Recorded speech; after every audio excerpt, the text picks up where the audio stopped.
disant d'une voix forte, « Si quelqu'un adore la bête et son image, et reçoit une marque sur son front ou sur sa main, il boira lui aussi du vin de la fureur de Dieu, versé sans mélange dans la coupe de sa colère.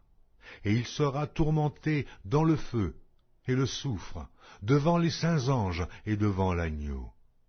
Et la fumée de leur tourment monte au siècle des siècles.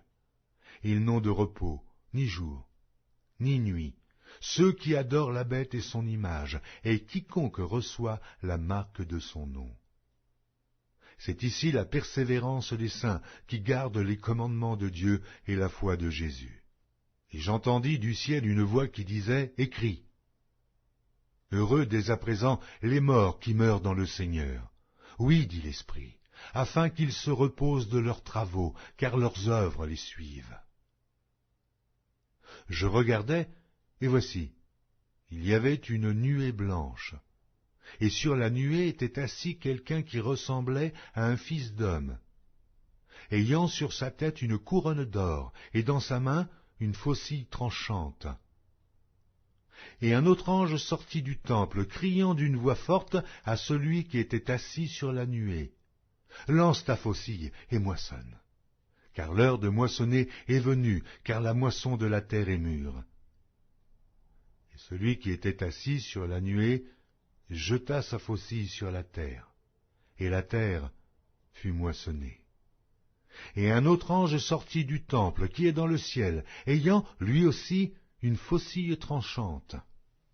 Et un autre ange, qui avait autorité sur le feu, sortit de l'autel, et s'adressa d'une voix forte à celui qui avait la faucille tranchante, disant, « Lance ta faucille tranchante, et vendange les grappes de la vigne de la terre, car les raisins de la terre sont mûrs. » Et l'ange jeta sa faucille sur la terre, et il vendangea la vigne de la terre, et jeta la vendange dans la grande cuve de la colère de Dieu.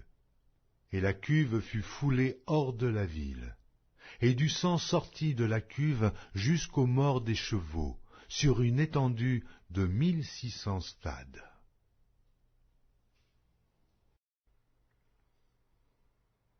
Apocalypse de Jean, chapitre 18. Après cela, je vis descendre du ciel un autre ange, qui avait une grande autorité, et la terre fut éclairée de sa gloire. Il cria d'une voix forte, disant, « Elle est tombée, Babylone la grande. Elle est devenue une habitation de démons, un repaire de tout esprit impur, un repaire de tout oiseau impur et odieux. Parce que toutes les nations ont bu du vin de la fureur de son impudicité, et que les rois de la terre se sont livrés avec elle à l'impudicité, et que les marchands de la terre se sont enrichis